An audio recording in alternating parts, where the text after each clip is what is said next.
yaitu lagu Pancasila Mendunia. Selanjutnya, lagu kedua berjudul Pancasila Sakti. Kepedulian Tuhan atas Pancasila, Bhinneka Tunggal Ika, dan negeri tercinta ini diwujudkan dengan amanatnya menjadikan ideologi negara ini. Makna dan kesakralannya makin bersifat global.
Pendidikan, perdamaian, dan kebudayaan.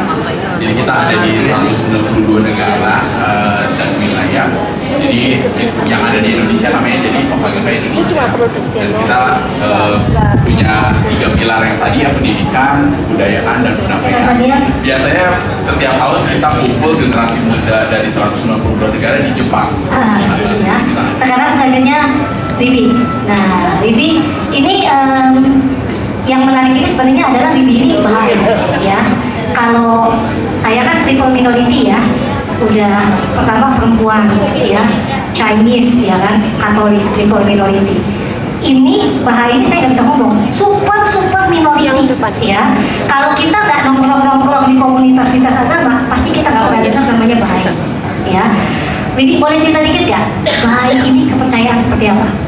Oke, mungkin saya kan cerita ya, Bahai itu adalah sebuah agama yang diwajibkan di tahun 1844 dan kami sebagai Bahai percaya bahwa agama turun untuk mempersatukan. Jadi kami punya prinsip tiga kesatuan, kesatuan, lalu agama sumbernya satu Tuhan dan kesatuan umat manusia. Jadi kita ini semuanya adalah satu bagian dari ras manusia.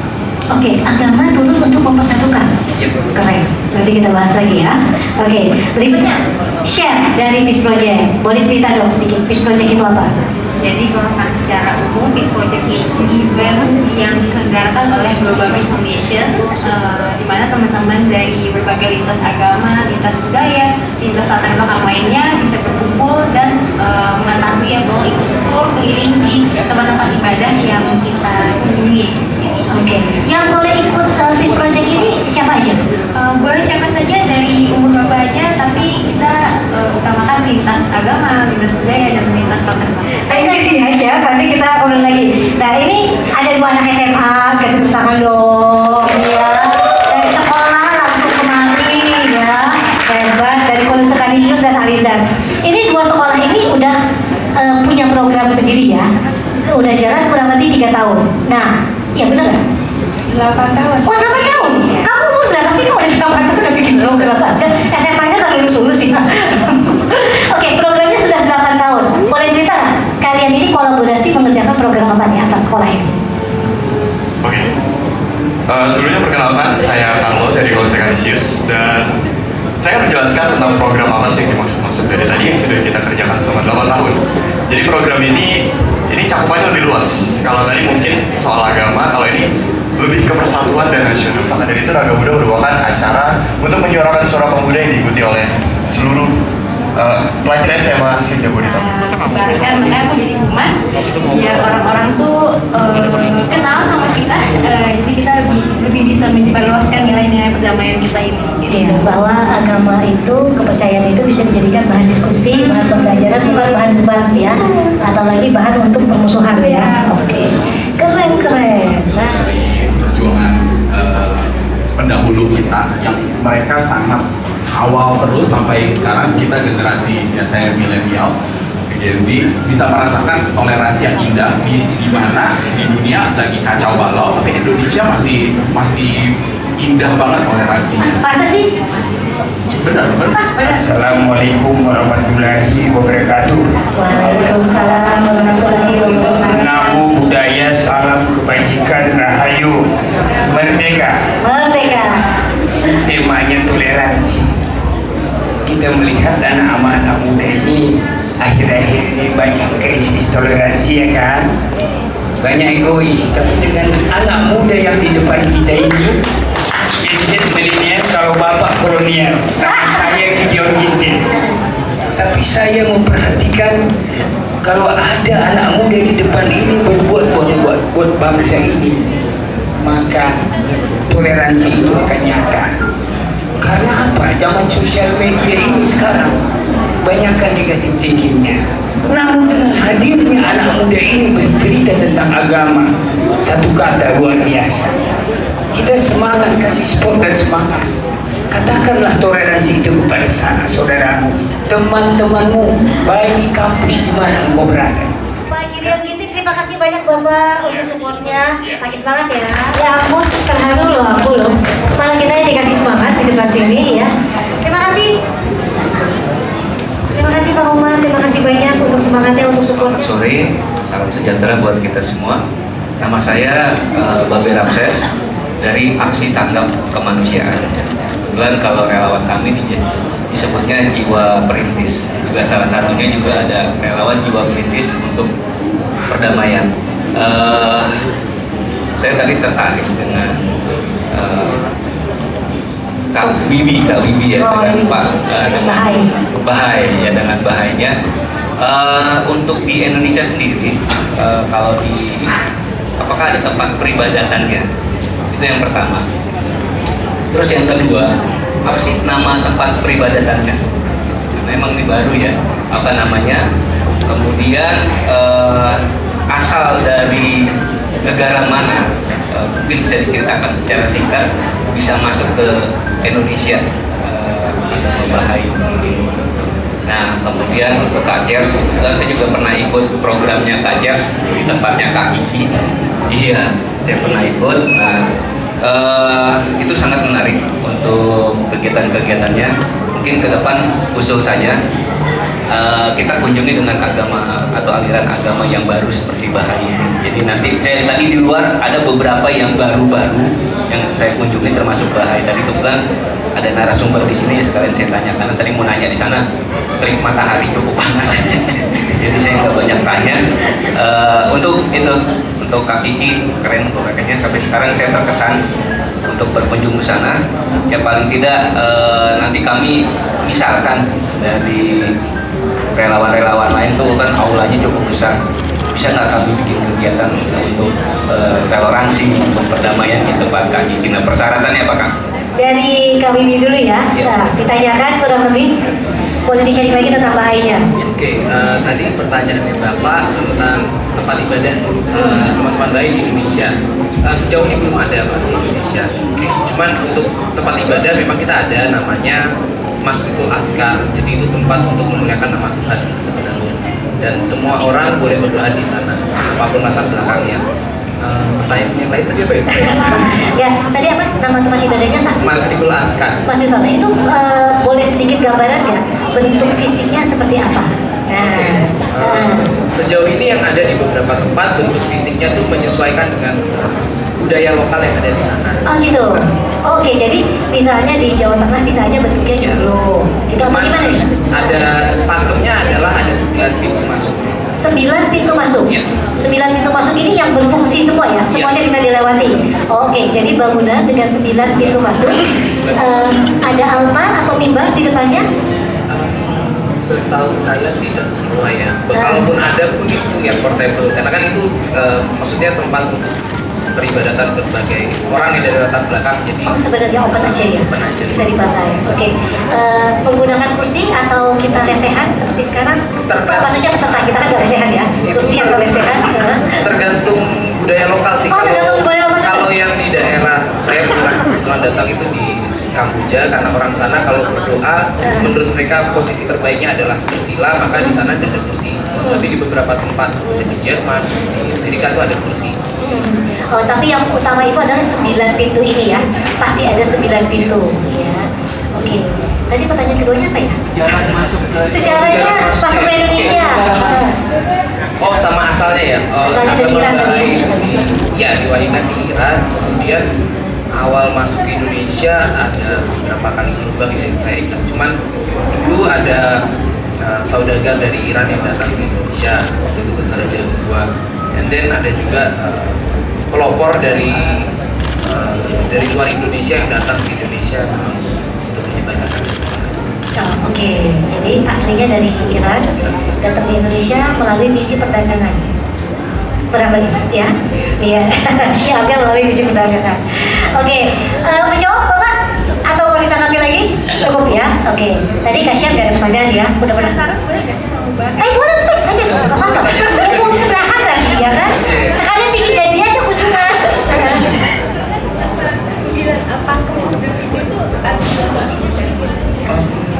Ini dari pengetahuanku ya, mungkin kalau ada teman bahaya di sini juga boleh koreksi kalau 9.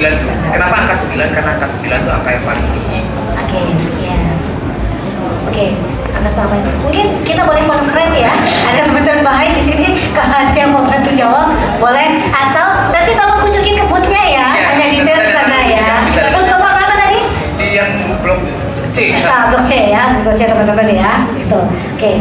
Daya tadi udah dikasih pesan ya, jangan sekolahnya jangan Islam sama Katolik doang, ajakin yang lain, yang Hindu, yang Buddhis ya, bareng-bareng bikin eventnya jadi ragam budayanya banyak gitu ya. Oke, Kak Kiki tadi dia minta izin ya, bapaknya minta izin ya, tolong diselesaikan baik-baik di luar ya. Oke.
Mbak moderator Triple Minority sangat menarik sekali membawakannya, dan saya juga suka hadir di sini, terutama terlihat juga dari posternya saja sudah toleransi, warnanya ada Golkar, PAN, ada PDIP. Nggak kesana sih Mas sebenarnya. Tapi boleh juga. Bercanda Mbak. Saya Teguh Ruswono dari perkumpulan ASJB, alumni SMA Jakarta Bersatu. Ini sangat sejarah juga, mengingat bahwa perkumpulan kami berdiri sejak 2019 sebanyak 14.000 anggota yang mempunyai keberagaman baik di dalam kepercayaan, agama maupun latar belakang serta status sosialnya. Dan dengan paparan-paparan atau hal-hal yang disampaikan menggelitik sekali pertanyaan, terutama juga untuk menegaskan yang dari Bahai itu ya, bahwa klarifikasi yang Mas ingin sampaikan ya, ataupun sekedar menjustifikasi, lalu apakah dari jumlah 5.000 tersebut gitu ya, merupakan penurunan dari sebelumnya atau apakah ada peningkatan dari 4.000 menjadi 5.000? Karena ini sangat menarik setelah Mbak moderator menyampaikan relevansinya dengan jumlah total penduduk kita.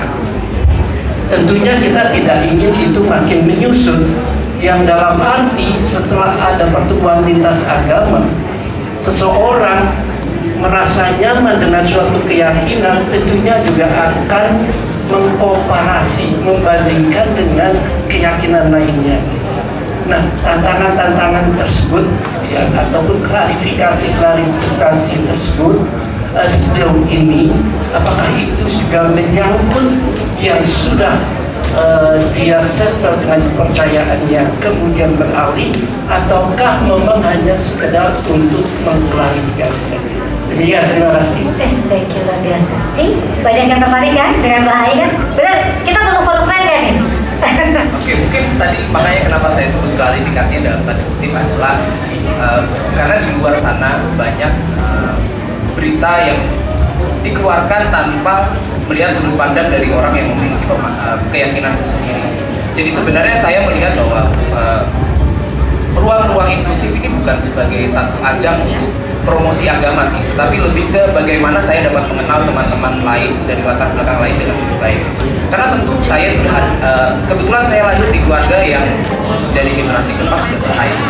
Jadi saya tidak pernah punya kesempatan untuk mencari kebenaran dengan mata saya sendiri. Hal ini justru bukan sebagai ajang saya promosi, tetapi sebagai ajang saya untuk mencari apa itu kebenaran dalam pandangan saya sendiri. Tapi memang tentu dari jumlah 5.000 itu ada yang bahaya, itu ada yang dari keturunan seperti saya, ada juga yang mereka dengan sadar mencari sendiri, ada juga yang karena tahu dari teman kemudian merasa tertarik dan juga untuk komunitas Bahai. Tapi mungkin saya juga ingin sampaikan di sini bahwa dalam agama Bahai salah satu prinsip yang penting adalah mencari kebenaran secara independen. Jadi kita percaya bahwa untuk orang berkeyakinan itu tidak boleh disetir, tidak boleh dipaksakan. Setiap orang punya hak untuk mencari dan setiap orang punya hak untuk mencari. Oke, tadi pertanyaannya adalah dari statistik yang 5.000 tadi itu, apakah ada penambahan, pengurangan atau multiplying berkali lipat dari yang Mas Bibi berapa sih bulan? 12 kan ya? 12 tahun kan ya? dari ini kan Mas Bibi ikut karena udah generasi keempat kan ya? Nah, dari generasi pertama nih, dari keluarganya Mas Bibi, itu apakah memang 5.000 ini konstan atau tadinya 1.000, 2.000 gitu? Tentu ada peningkatan. Mungkin teman-teman yang megang datanya ada yang mana? Tunjuk aja, sebut nama aja, sebut nama aja. Mbak Destia dari kantor Undang. Nah, ini apa kita suruh ke depan aja ya? Kayaknya ya. Oh gitu. Oke, mic-nya boleh di-share. Arif, nah. Halo semuanya, terima kasih, ini kejutan yang Oke, tadi pertanyaan tentang jumlah ya. Iya. Sebenarnya memang tentang jumlah ini karena ini agama dan sebuah keimanan ya. Keimanan itu tidak ada yang bisa mengukur gitu. Jadi sulit juga untuk menyatakan angka secara pastinya, dan terutama tadi secara statistik kita di KTP tertulisnya penghayat kepercayaan kepada Tuhan Yang Maha Esa. Jadi lebih sulit lagi menghitungnya. Tetapi kalau yang terdaftar memang sekitar angka itu gitu, 4.000, 5.000 gitu. Tetapi apakah ini penurunan atau peningkatan? Kalau saya tidak bisa mengatakan secara nasional, tetapi dalam contoh sederhana keluarga saya dulu yang beragama Bahai hanya pakai saja gitu ya. Tapi sekarang ke generasi kedua, generasi ketiga, dan tadi yang disampaikan bahwa prinsip pencarian kebenaran secara mandiri itu harus diterapkan dalam setiap keluarga Bahai dan anak-anak mereka, sehingga mereka itu beriman dan meyakini ajaran Tuhan karena kesadaran mereka bahwa ini adalah sebuah ajaran yang harus dijadikan ajaran hidup seperti itu. Jadi mungkin saya tidak menjawab secara pasti angkanya ya Pak, yang memang agak sulit ya. KTP-nya juga sulit diidentifikasi. Saya bisa bilang saya agama lain kalau Bapak tanya untuk menginterogasi, saya bisa aja bilang. Tetapi ini sepertinya adalah apa ya, keindahan tinggal di Indonesia gitu ya. Harus mencatatkan identitas keagamaan di KTP dengan segala tantangannya, dan kita perlu mengisi ini. Terima kasih. Oke, terima kasih. Jangan kemana-mana dulu ya Mbak ya. Kayaknya nanti akan ada pertanyaan lagi tentang Bahai.